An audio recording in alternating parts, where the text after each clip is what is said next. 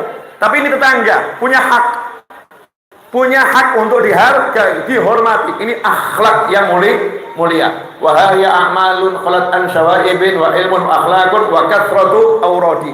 Wiridnya banyak. Jadi orang-orang soleh terdahulu itu wiridnya turah-turah banyak. Wirid sholawat punya, wirid istighfar punya, wirid kalimat tahlil punya, wirid surat Yasin punya. Gak usah jauh-jauh, yang saya temui paling akhir ya, bentuk wujudnya orang-orang soleh terdahulu yang masih paling akhir saya temui adalah Mbah Umar Syahid, Mbah Umar Tumbu yang amalnya banyak, Pacitan ya, wafat usia 107 tahun Mbah Umar Syahid rahimahullah. Saya pernah nanya, Mbah, wirid jenengan apa saja? Beliau jawab, ini yang di Majmu' Syarif. Yang di Majmu' Syarif. Salah satunya apa di situ? Baca surat Yasin 41 kali. Saya nanya, Mbah, nah itu yang baca Yasinnya berapa kali? Ya 41 kali. Kapan bacanya? Ya habis Isya. Sampai umur 105 tahun saya ketemu itu, habis Isya itu duduk baca Yasin 41 kali. Sampai selesai. Tapi ya cepat. Kenapa bisa cepat? Ya udah 106 tahun kok. Prakteknya udah puluhan tahun. Istiqomah gak ditinggalkan. Umur 107 tahun wafat, gak ada pikun, gak ada lupa. Kuat badannya, gak pakai sandal kemana-mana. Semangatnya luar biasa. Kenapa bisa begitu? Banyak wirid. Sementara kita banyak sholawat, istighfarnya hilang. Banyak istighfar, sholawatnya hilang. Banyak tahlil, istighfar dan sholawat hilang. Banyak Yasin, Al-Baqarah hilang. Banyak maulid, Al-Qurannya hilang. Kalau orang dulu ndak, Al-Qurannya jalan. Ya. Kalau di Hadramut ini satu provinsi, itu mau Habib mau bukan Habib yang tinggal di sana, adatnya masjid. Setiap masjid itu seminggu sekali khatam Al-Quran. Seminggu sekali khatam Al-Quran. Jadi ada jadwalnya. Hari Sabtu yang dibaca apa? Hari Minggu yang dibaca apa? Ahad. Mungkin kalau saya ngomong Minggu ada yang protes, jangan Minggu, Ahad, ya wis Ahad gitu ya. Hari Ahad, ya, hari Senin, hari Selasa, hari Rabu, hari Kamis, hari Jumat, itu ada jadwalnya. Sehingga nanti di hari Jumat kalau saya nggak salah, Jumat pagi seluruh masjid itu khataman. Sementara kita Ramadan itu yang nggak khatam. Ya, Ramadan nggak khatam. Banyak wiridnya banyak. Jangan tanya Al-Quran itu wirid utama, dibaca terus. Solawatnya, mengucapkan kalimat La ilaha illallah. Al-Habib Abdullah bin Husain bin Tahir mengucap kalimat La ilaha illallah itu satu hari 120.000 kali. Gak usah jauh-jauh, ayahnya Habib Anis, Habib Alwi almarhum, yang makamnya di Masjid Riyad itu ya, di samping Masjid Riyad bagian depan. Habib Alwi itu lidahnya nggak pernah berhenti baca La ilaha illallah, pakai tasbih La ilaha illallah, La ilaha illallah, dihitungi terus itu. Berhentinya kalau ada tamu, Habib mau ada perlu, berhenti beliau. Selesai tamunya, lanjut La ilaha illallah, La ilaha illallah. Sampai-sampai orang Pasar Kliwon di masa hidupnya Habib Alwi, saya dengar cerita dari Habib Anis, itu di masa hidup abah saya, orang-orang Pasar Kliwon ini kalau mau membuat tasbihnya gilap. Dulu kan tasbih dari yang dari Jawa Timur seperti biji pisang besar-besar gitu ya. Banyak yang tasbih seperti itu. Nah itu kan biasanya digosok biar gilap. Nah dulu biar gilap gak digosok, dipinjamkan Habib Alwi, Bib tolong tasbihnya dipakai. 3 hari gilap. Sementara tasbih kita setahun gak gilap-gilap. Gak gilap-gilap. Zikirnya banyak. Pantas kalau mau meninggal dikasih tahu sama Allah Ta'ala. Habib Alwi kan meninggal di bulan Rabiul Awal, tanggal 20 Rabiul Awal. Meninggalnya di Palembang, tapi berangkat sudah wasiat. Tasnya isinya kain kafan. Dan udah wasiat, nanti kalau saya meninggal makamkan di sini, di tempat saya nanam pohon kurma yang jadi makamnya sekarang itu. Kenapa seperti itu? Zikirnya luar biasa, wiridnya banyak. Lah kita nih la wirid, la ilm, la amal, la akhlak. Sudah ilmu gak punya, amal gak punya, akhlak gak punya, wirid gak punya. Tinggal satu. Apa? Minal katutin. Kata Habib Syekh. Minal katutin. Katut siapa? Katut orang-orang soleh. Caranya bagaimana biar katut orang soleh? Cinta sama orang soleh. Cinta. Nah termasuk ini kegiatan ini kan cinta sama berjanji. Maulid banyak yang dipilih berjanji. Kenapa? Cinta sama guru. Gurunya ngajari baca maulid berjanji.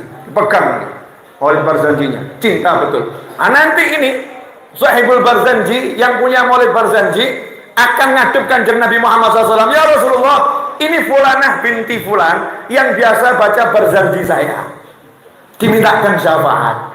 Karena jalur ini minal katutin ini luar biasa. Yang biasa baca burdah, Sahibul Burdah, nanti ia akan ngadep kanjeng Nabi Muhammad SAW. Yang biasa baca maulid Simtudurat, Sahibul Maulid Simtudurat Habib Ali Hamsi, yang akan ngadep Nabi Muhammad SAW. Rombongan Simtudurat, rombongan Burdah, rombongan Barzanji, nggak punya rombongan repot. Jalan sendiri. Nah inilah thariqahnya para ulama. Beginilah ahlus sunnah wal jamaah. Beginilah para habaib dan para kiai. Ngasih amalan yang mudah untuk orang-orang akhir zaman biar selamat. Karena zamannya zaman ruwet. Amalan kita semrawut, gak tertata dengan baik. Kita butuh sesuatu yang minal katutin. Dan termasuk wirid itu diantaranya baca surat Al-Fatihah. Imam Ghazali ngajarkan baca surat Al-Fatihah 100 kali. Iya, siapa baca surat Al-Fatihah 100 kali itu manfaatnya nggak usah diomongkan. Manfaatnya luar biasa. 100 kali baca surat Al-Fatihah. Saya kalau nggak salah ingat ibunya Pak Jokowi dulu wiridnya itu. Tiap hari baca Al-Fatihah 100 kali di antara wiridnya. Dan banyak juga orang yang mewiridkan itu, baca Al-Fatihah 100 kali. Nah kadang-kadang zaman sekarang ini banyak Orang biasa kredit. Biasa kredit. Motor kredit, mobil kredit, rumah kredit. Datang ke kiai, kiai, saya hajat saya biar kabul apa? Dawamkan Al-Fatihah 100 kali. Ngomong sama yainya, bisa dikredit nggak? Diangsur bacanya. 100 kali buat 10 hari boleh nggak? 1 hari 10 kan? 10 kali. Kasih sholawat Nabi 4.444 kali. Sholawatnya dikredit juga. Bisa nggak 4.444 kali diangsur selama 10 hari? Bisa nggak zikirnya diangsur? Masya Allah. Yasin 41 kali, boleh nggak diangsur? Lah kiainya ya nyantai saja, oh boleh. Boleh. Setelah selesai amalan lapor, Yai, kok hajatnya nggak kabul-kabul? Yainya jawab, kabulnya juga diangsur. Ya, kabulnya juga diangsur. Karena kamu ahli angsuran. Kalau kamu langsung bayar di muka, ya insya Allah selesai di muka. Nggak pakai diangsur. Nah ini orang-orang soleh terdahulu, gimana caranya biar hidup enak? Terakhir, berapa menit Mas itu? 26 menit, Masya Allah. Saya lagi agak gerok habis teriak-teriak di Magelang. Ya, keasikan di Magelang teriak-teriak, jadi tenggorokannya agak gerok. Karena sudah 2 tahun saya itu tidak offline, online terus. Kalau online kan santai, pemirsa, santri. Begitu offline, lain. Ya, offline itu ada hawa tersendiri. Yang terakhir saya mau nanya sama pemirsa dan sama ibu-ibu semua. Kira-kira jenengan meninggalnya kapan?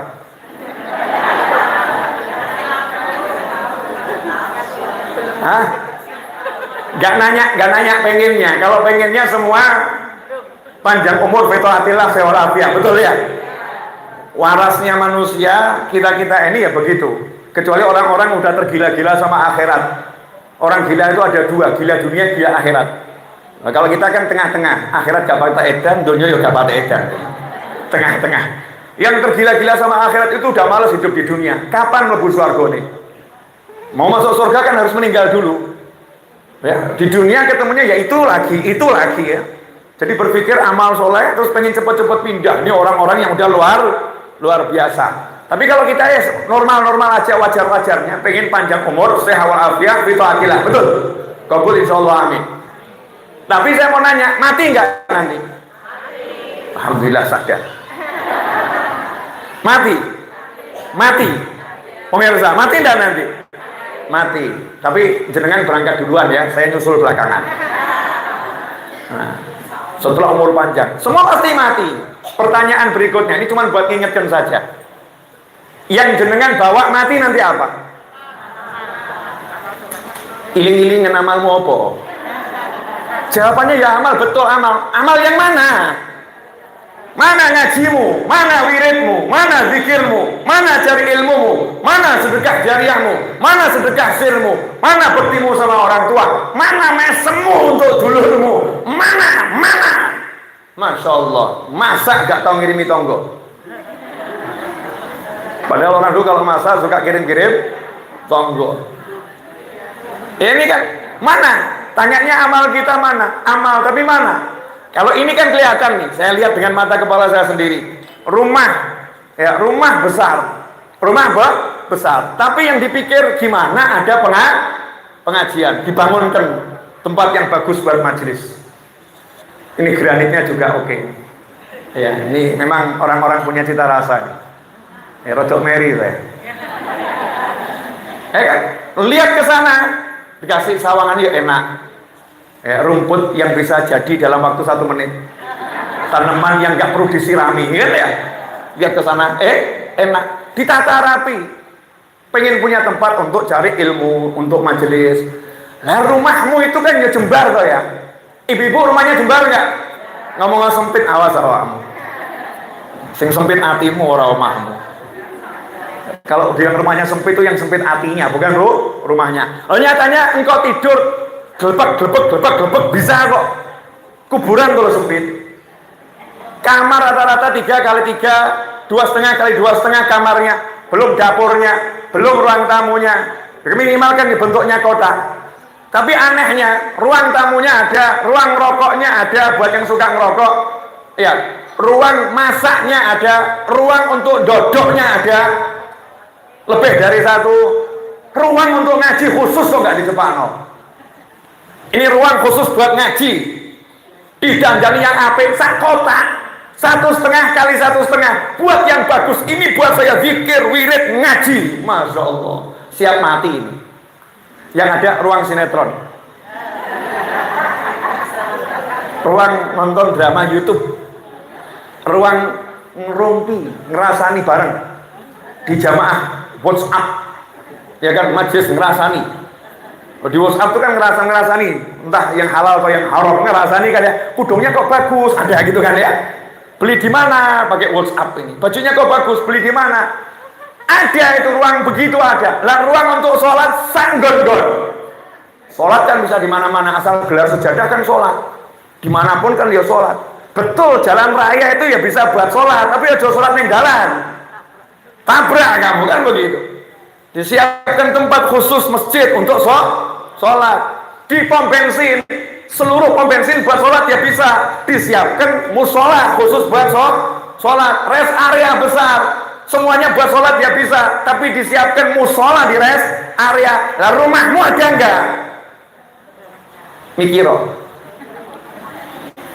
Beb, nggak ada tempatnya, bukan nggak ada tempatnya, nggak mau ada, nggak mau ada. Jadikan itu ada, walaupun ukuran sejadah, 1 sejadah, nggak minta banyak buat dirimu, 1 sajadah, khusus ini ruang saya untuk akhirat, selesai. Duduk di situ, nggak buka HP, nggak WhatsApp, nggak ini, nggak TikTok, ya, nggak. Di situ buka HP ya Al-Quran. Kalau bisa jangan pakai HP, mushaf beneran, baca Al-Quran di situ, zikir di situ, wirid di situ, ingat yang udah meninggal dunia di situ, bapaknya, kakeknya, simbahnya, leluhurnya, ibunya yang udah wafat, tunakno kabeh. Kan indahnya luar biasa. Alhamdulillah. Udah cukup saya bengak-bengok.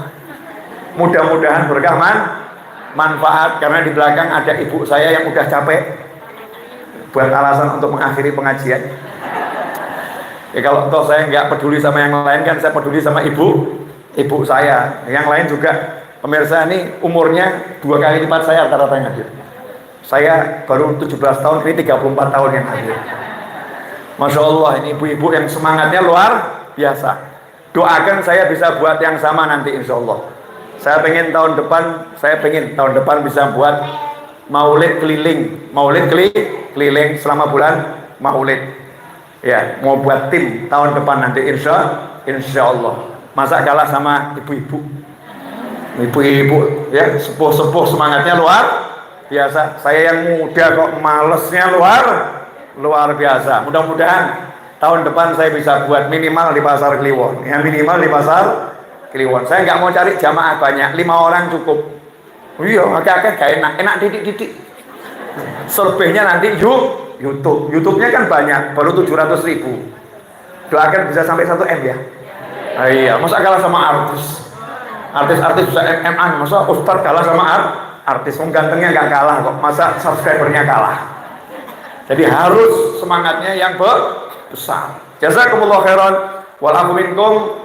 Saya mau kasih Bu Seha ijazah, semoga Bu Seha nanti bisa membacanya sebelum mulai berjanji atau majelis apapun, yaitu qasidahnya Habib Abu Bakar Al-Ademi di Bismillahi maulana btadaina wa nahmaduhu ala na'mahu fina sampai akhir. Nanti saya kasih teksnya. Itu semua tawassul sudah ada di qasidah tersebut, dijamin oleh para wali. Insya Allah yang apal qasidah ini tidak akan disentuh api neraka. Apal dibaca tiap hari ya, insya Allah gak akan disentuh api neraka.